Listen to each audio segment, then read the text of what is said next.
everybody. I am so excited to have you on today's webinar with our very exciting guest, Dr. Stu Bernsen, who is with Medulla.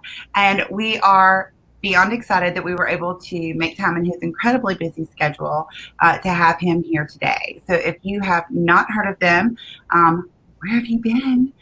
They are formerly Chiro One Wellness Centers, and Dr. Bernsen is the CEO. He has led the explosive growth of the largest chiropractic physician practice management organization in North America. Like, no joke. I've had the great pleasure of working with them for many, many years. And now with Dr. Bernsen. In June of 2013, he was named Ernst & Young Midwest Entrepreneur of the Year from Healthcare, in addition to being named the 2007 Chiropractor of the Year, 2011 Chicago Area Entrepreneurship Hall of Fame member, and a 2011 and 2012 Ernst & Young Entrepreneur of the Year finalist.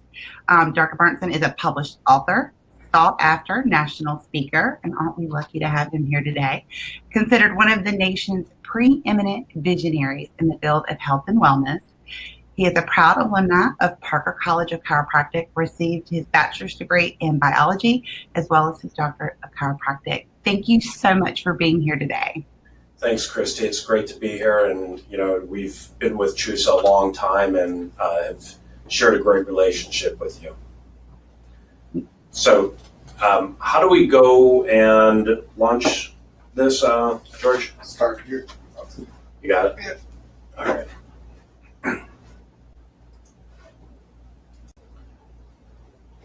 So great. I'm really excited to be live with you today and talking about increasing practice value. Before we jump into the content of the webinar, I want to share a little bit with you on where my interest comes from and my why as to why I do what I do. So Chiro One Wellness Centers is the clinic portion of our company. We have over 50 chiropractic offices. By the end of the year, we'll have over 60 offices across 4 different states and still growing. Medulla is the management side of the chiropractic offices.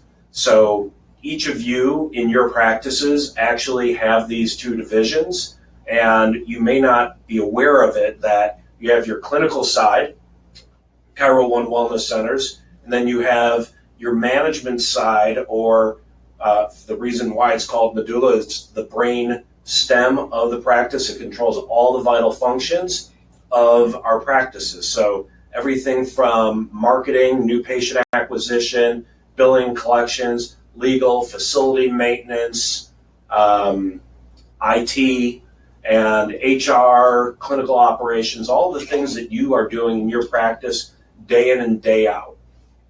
So how did I get from a single practice in 1992 to 50 plus practices in 2019? I came out of school and, like many of you, was able to get into practice, actually took over a practice from a colleague and preceptor doctor, and failed really successful at doing that.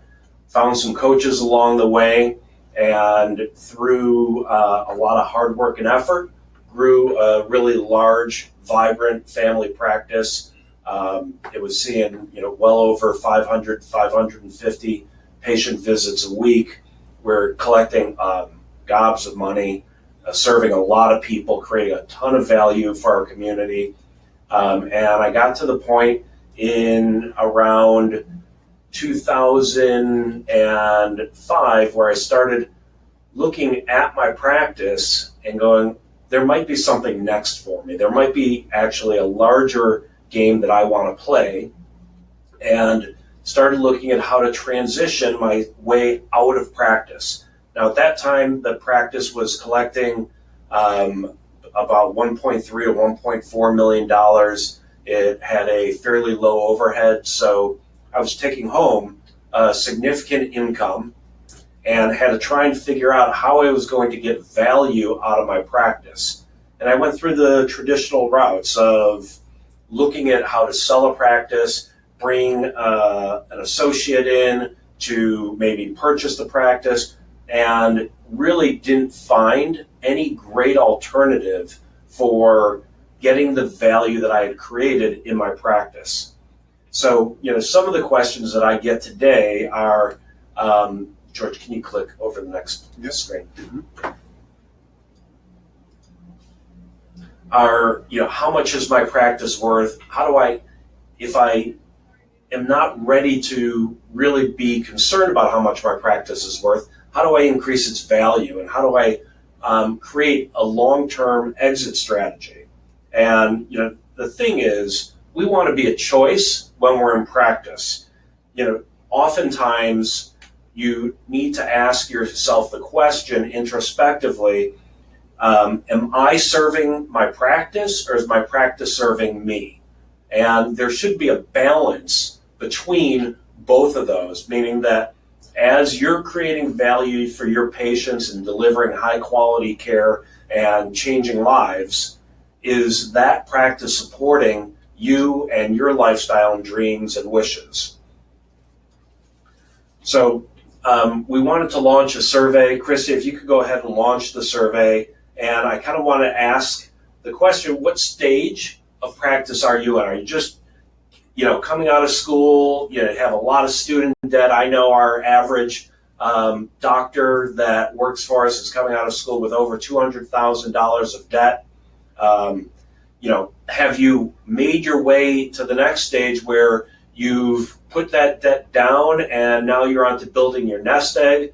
Or are you now starting to consider a transition out of practice, or at least having the option to transition out of practice? So go ahead and answer that survey question.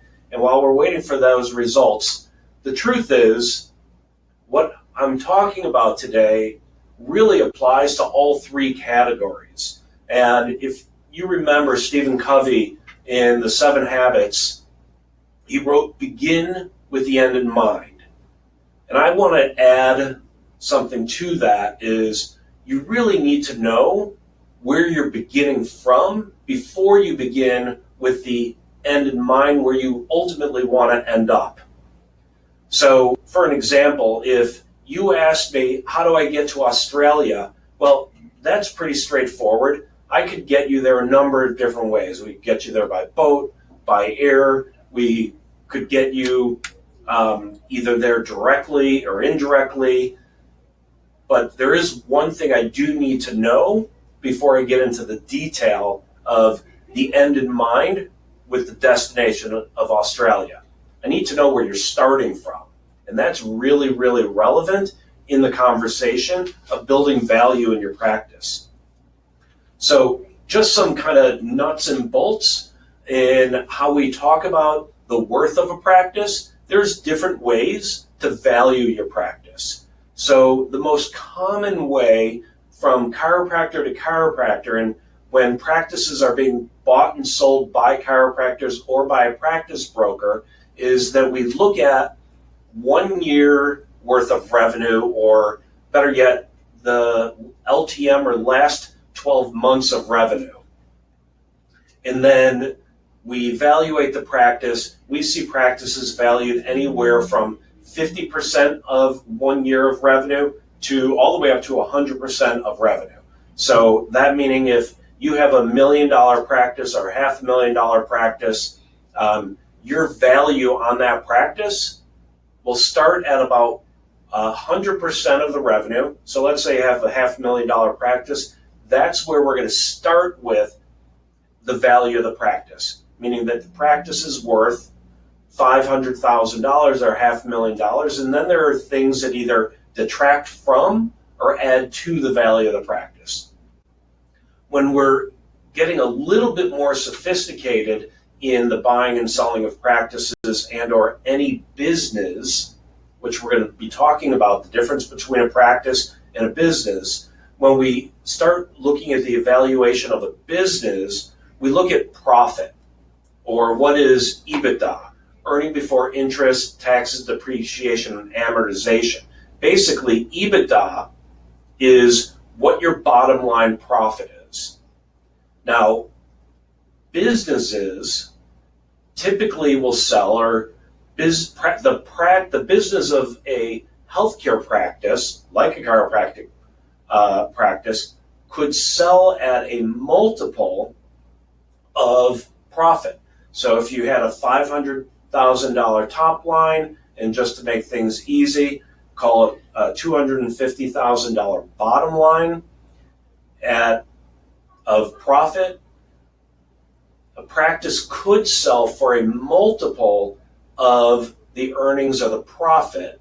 So let's say it's 1 times, you get 250,000, 2 times 500,000, 3 times, obviously, you're going to get 750,000 for the practice. Now that depends on a number of different factors. So we're going to go into those factors, but let's first talk about some of the steps to increasing the practice value so you're able to get the top dollar or compensation or fair exchange for the practice that you've built. So step 1 is first understanding the difference between building a practice and building a business. If you click over the next slide. So there are some common traits of practices versus businesses. Now, to remember, the purpose of a business is to build a system that can make money when you're not there. Now, of course, you're a choice. You could be there. You don't have to be there. But a business runs without you. A practice tends to be the doctor's drive in the practice, or it's personality driven, where a business is procedurally driven, meaning the same thing happens the same way at the same time with every patient every day. Now that doesn't mean necessarily everything's scripted, although it may. Doesn't mean every care plan is the same, although it may. Doesn't mean that every adjustment is the same, although it may be. The more procedurally driven your practice is, the more it is reproducible by somebody else other than you, the doctor. Practices, the physician is working in the practice, or the practice owner is working in the practice and has a good paying job. When you're running a business or building a business, you take the time, and it's a dedicated time, to work on the practice. You're working on your business versus in it. And so, the physician entrepreneur will carve out very specific time of the day or of the week to take the time to work on the business versus working in the business while you're seeing patients. Practices aren't scalable, meaning they're not reproducible and they can't be grown. A business is scalable and reproducible. Anybody stepping in to purchase the business could see that they have a base to grow from and scale it up, whether that means just growing that particular business in scale, that individual business in scale, or taking that model and reproducing it over and over again. As we mentioned, personality-driven practices are dependent on the owner, and the owner's got to show up. I grew up in the restaurant business. My parents owned a couple of restaurants. They were educated in, the school of hard knocks. They weren't college educated, and they ended up doing very well for themselves over many years. But their first 20 years in business, that business was owner dependent. They were there 7 days a week, 365 days a year, never took a day off, never took a vacation. And when they did take a vacation, they were fearful of what was going to occur if they weren't there managing it. Now that's owner dependent versus owner independence. You've got procedures and systems and feedback loops that are coming to you in a regular, ordinary, constant fashion. Like you'll see behind me, sets of metrics that are reported on our practices every single day. So the executive team is getting, or the owner is getting feedback from what the practice is doing so they can make adjustments on the fly to keep doing what you're doing because it's working, or make a change and adjustment to change speeds and try something different because we're not moving toward our intended outcome. Now, when we talk about a practice versus a business, practices tend to sell at a discount because they're not as valuable to an outsider, whereas a business will sell at a multiple. So if we go back to the definition of EBITDA, or earnings or profit, when you have a practice that you're trying to sell and pull out your equity that you've built up in the practice, if it's the Dr. Stu show and that patients are coming to see me, that practice isn't as valuable. If patients are coming to a Chiro One Wellness Center or a, above, down, inside out family chiropractic, or whatever the name of your practice is, and the patients are coming to the practice to get chiropractic versus being adjusted by Dr. Stu, then you have a business that's going to be highly valuable and sell at a multiple of your profit. If you're building a business right, it will sell for a multiple. So step 2, you start and draw the blueprint. Slide back for a moment. So,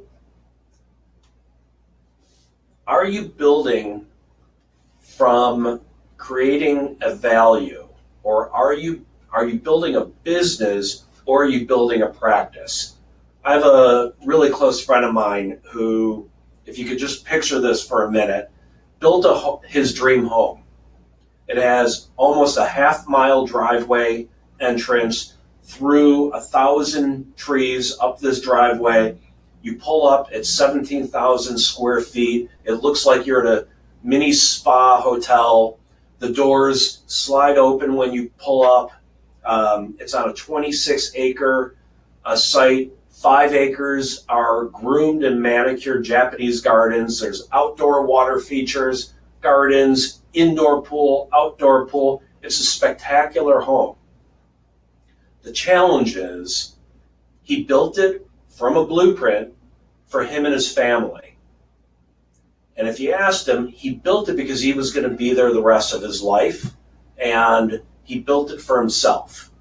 Nothing wrong with that, except life happened and his lifestyle changed, and he was looking to make a move and created a spectacular home that he was unable to tap the value that he believed it was worth. I got to tell you, homes and practices are always more valuable to the owners than to the buyers. So, here was a home on the market that started at around $8 million and eventually went all the way down to less than $2.5 million because, his home was really a personality-driven home and not a business home in mind. When they were building the blueprint, they weren't building it for resale value. Now, absolutely nothing wrong with that. But in a business, if you're building something of value and building a business versus having a job, and there's nothing wrong with having a job, and in chiropractic, you could have a really well-paying job, but you could also have a great business, and building that business, you can slide across now. This kind of restates what I was just talking. If you are your practice, you become the asset of the practice. Meaning, if you go away, the asset goes away. But if you're building a business, the business becomes the asset. And so if you start again, if you know where you're starting from, and you start with the end in mind or an exit strategy, you could reverse engineer from the exit to where you're currently at. Now, no one's implying that you ever have to sell your practice. I know when I came out of school, retirement was never even a question in my mind. Still isn't today. Chiropractors have huge hearts. They want to serve lots of people. And fortunately, our job allows us to do that for years and years and years. We could have decades of wonderful practice, but it's always nice to be a choice and have the opportunity to choose when you would like to extract the value that you've built in your practice or your business at your choice. And so that takes some planning. So as we move on to step 3, I'm just going to take a look and see kind of what our survey results were. Give me one moment. I can't open it, so I can't read it.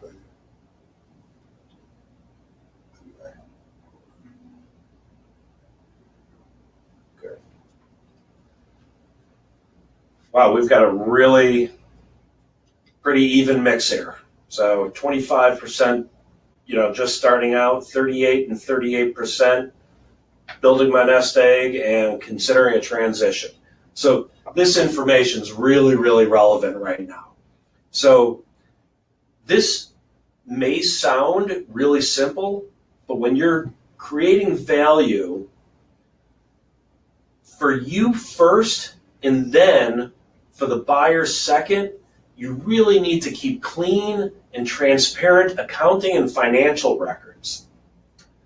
We speak with a lot of doctors that have an interest in transitioning out of either transitioning out of practice and just want to sell their practice, or they want to transition out of being a practice owner and want to be a clinician where we'll actually purchase the practice from the doctor and allow them to stay in the practice and do what they love doing and seeing patients.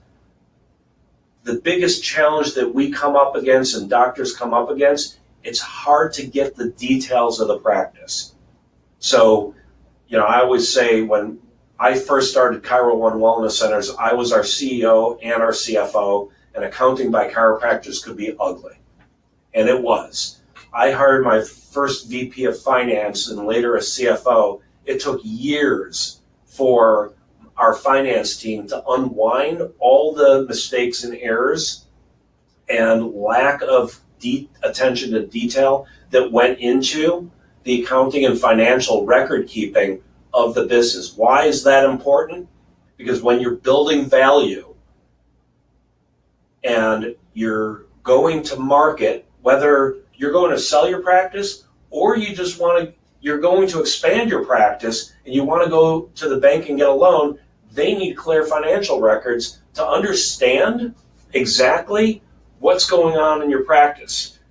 Accounting and financial, obviously not super sexy, but it is important. If you are trying to increase the value of your practice, you need to know what your bottom line is and what makes up that bottom line. Now, for sure, small business owners have the ability to write off certain expenses and have some, certain travel-related expenses and things of that sort. Those need to be clearly delineated in your financials so we get down to what the real income is of the practice. You want to add value to your practice? Some of the quickest ways to add value is, the most common answer when I ask one of our docs, how do you want to build your practice? Common answers, I need more new patients, right? You open up any of the chiropractic magazines or rags, and you're going to see ad after ad. I'm bombarded on Facebook with marketing people telling me how to drive more new patients into my practice. For sure, that's valuable. But do you know how valuable a new patient is to you? Do you know what your case average is for every patient that comes in, what they're going to spend? If you don't, you should, right? Because if you are actually going to market for new patients and your average patient brings in a case average of, call it $2,000, and you're spending $1,500 to get that new patient in, that might not be so great. But if you're spending $200 to make $2,000, that might be a good return on investment. But how would you know if you didn't know what your case average is? That's an easy number for you to get. You take your total revenue and you divide it by your total new patients. And the longer time frame you take that, if you could do that over a year or a 12-month time period, great. If you could do it over 6 months, good. A month, probably not so good because there's too much fluctuation in both of those numbers. If you know your case average and you know what your patient visit average is, the average number of visits your patient comes in, and you know your dollars collected per visit, and you know your conversion rate, and you know your collection rate if you have an insurance billing practice, you could start taking those numbers and extrapolating out, what would it mean to me if I increased my conversion rate by 5%? What would it mean to me if I increased my collections by $2 a visit? If I'm running a cash practice and my average dollar per visit is $30 per visit, what would it mean if I slowly and incrementally and regularly increased the cost of my service? What would $2 a visit mean? The interesting thing about this is if you start running those numbers, you'll see that small changes lead to exponential results. And that's how you build practice value. The time to do this is long before you're ready to go to market. As a buyer of practices, I want to see on a graph the practice growing from the bottom left to the upper right. Oftentimes, and there were 38% of you that are looking to start transitioning out of practice, we've started the transition already, and some of us have already made the move before we've even gone to market with the practice, and the trend line is going the opposite way. We're actually going from the upper left to the bottom right. We need to start reversing that if you want to maximize value. So there are a number of different ways to exit out of a practice or create a transition. And we talked about how to build value. As you've built the value and you have that trend line of earnings going up from the bottom left to the upper right, how do we prepare to sell the practice? What are our options? For sure, you could find a seller who is creditworthy and can get a loan and can take you completely out of the practice. The larger the practice is, the harder it is for that to occur. For you to get maximum value, practitioners tend to find that they need to carry some of the debt on the practice. And that's a risky proposition if you're going to take a full exit.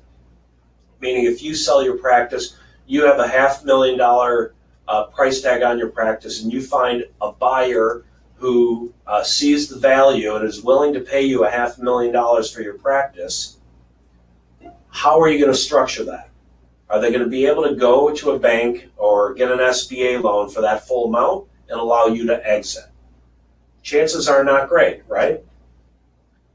Are you going to carry part of that note and carry part of that risk? Now, if you are, that practice may have more value because you're taking more risk in carrying the note for that doctor.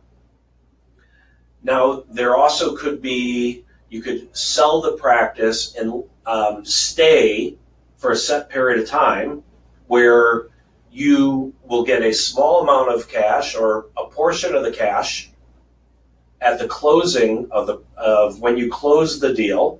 So let's go back to a $500,000 practice. You could structure it where you'll take $50,000 or $100,000 up front, which is more doable for a seller. And if the practice continues to perform, that you'll earn the rest of that as the practice performs. So you have skin in the game still. Both the seller and the buyer have skin in the game to make it succeed. That's how we purchase most of our practices when we go out to acquire a practice. Whether the doctor wants to stay or exit, we'll do a portion up front and a portion over a time period while the practice is performing, typically with the doctor staying for a smooth transition. Another alternative is creating a sweat equity structure where you have an associate or a buyer who is in the practice, and as the practice is growing and the compensation for that associate, let's say you're paying your associate $70,000 a year, that instead of bumping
Hey everyone, yes, we're getting your messages about with the audio. We are taking care of that right now, so just stand by. We will have everybody connected once again.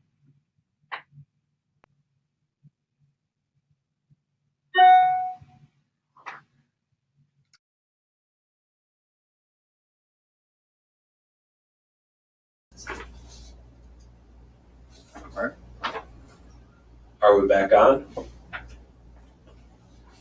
You are back in live. Yeah. Sorry about that. I understand that we lost some of our audio and we were talking about sweat equity. So I'm going to repeat what I was talking about, sweat equity. Sweat equity is where you have an associate or a buying doctor, the purchasing doctor, who's working by your side in building the practice and is getting part of his compensation as cash and part of his compensation as sweat equity or phantom equity. So these are dollars that aren't being paid in cash but are being earned.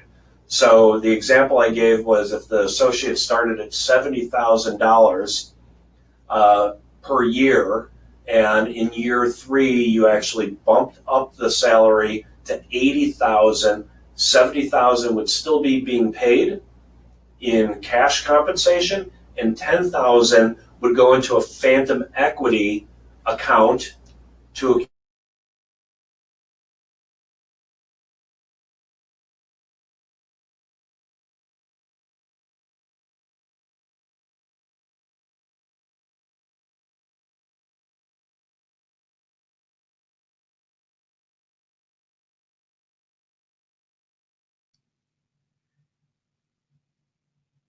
Dr. Bernsen, if you can hear me, we've lost your audio again. Everyone, please stand by. I am so sorry. Y'all know that it wouldn't be a live presentation if we didn't occasionally have a hiccup or two. So thank y'all for being patient. Okay, Dr. Bernsen, you're back. And I can Right now. Are we back on? Yes, sir. Test. Dr. Bernsen, I can hear you. Got lights going on, audio off. We're back on? All right. Obviously, the universe doesn't want us to talk about sweat equity. So I'm going to move on from sweat equity. And at the end of the webinar, if you're interested in more detail about that, you can email us and we'll explain that further. So what are some of the myths and challenges? One of the myths, and I struggled with this for years early on in my practice, is it's not about the money, it's about serving patients. And I actually had a minister friend of mine totally shift my paradigm on this. And I asked him, how does he measure the value he's creating? And this was when I was struggling with keeping all these stats behind me. Is it about stats and just about the money, or is it about serving? And his paradigm shift was, I look at contributions to my ministry. If contributions are up, that means my sermon and service is landing to my congregation. If contributions are down, meaning if his financial picture was down, his message isn't landing with the congregation. That completely shifted things for me, that if I'm creating value and increasing value for patient care and delivering on the promise of patient care, then my value is high and people are willing to compensate for things they find valuable. And so it's not about the money, but money's a great reflection of the value that you're creating for your community. We talked about this earlier. My practice is a high worth. It has a high value. Does it really? Did you create that custom home that was built for you, or did you build a business for somebody to step into? What are some of the challenges? We have an emotional attachment to our practice. It's my baby. I came up against that. In 2007, when I started Chiro One Wellness Centers with my partners, I had to step out of my practice and remove myself from practice. It was my baby. And I had to actually hand the baby over to, at the time, an associate, and she became a great steward of that practice and grew it way beyond my wildest dreams of where I could ever have taken it. Challenge, you got to prove that you've built a business and not a practice. And how do you prove it? You prove it through some of the measures and steps we talked about. Creating procedures and systems and financial reporting and tracking your metrics and knowing all the levers to pull to turn up the volume on your practice.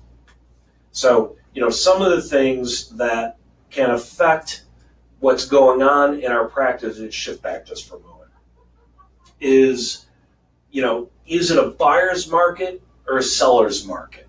In chiropractic today, we have a buyer's market. Number one, these practices are not easy to liquidate, meaning they're not easy to get value out, especially if you haven't followed some of the steps we talked about today. What's a buyer versus seller market? Real estate's a great example.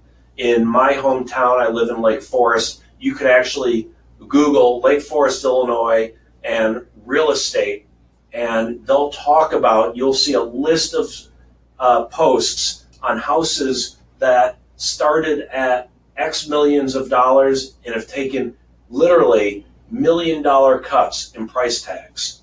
Why?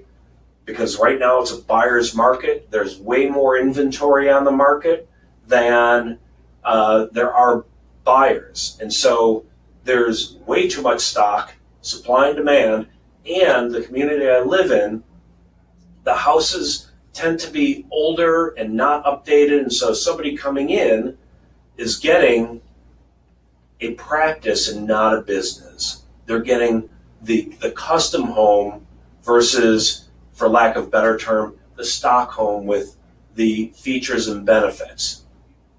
Hope that makes sense. In conclusion, as we're wrapping up, I started with how I got into doing what I'm doing and my why. I knew that as large as I could grow my practice in my community, as many patient visits as I did grow that practice to, it was still only a very small percentage of the number of people in my community. I wanted to make a bigger difference for both my community and for the profession. And so Chiro One Wellness Centers and Medulla, the management arm of Chiro One, was created. Medulla was created to create a place where doctors could come and learn on how to build business, build a practice, and not have to worry about the business. If what we talked about today is overwhelming and what you really want to do is focus on patient care, then you should start taking a look at investing in the right people to run your business while you practice in your business. Invest in the people and or the systems to grow your business while you're doing what you do best. And that's really the purpose of Medulla, was to take the hassle out of running a practice so our chiropractors could focus on what they do best, and that's give extraordinary patient care and change lives. If that makes sense, George, can you flip over? If that makes sense and you want some more information or some of the basic practice metrics that we track to evaluate a business, you could go ahead and email us at referralpartners@medullallc.com, and we'll send out to you a practice analysis form that has a lot of the questions and information that you should be thinking about on how to increase your practice. If you have or figure out how to answer all those questions, you could then determine where you're currently at. And that makes building the roadmap to where you want to go that much easier, and brings that much clarity to your outcome. I appreciate the time today.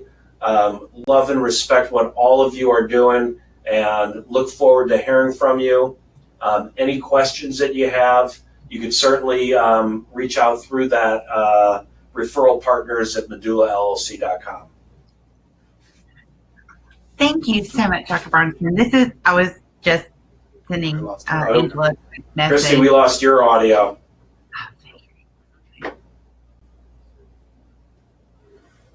She has left the room. She's probably reloading. I'm a room administrator. Can y'all hear me now? No. Oh, my side. They can probably hear. Can y'all hear me?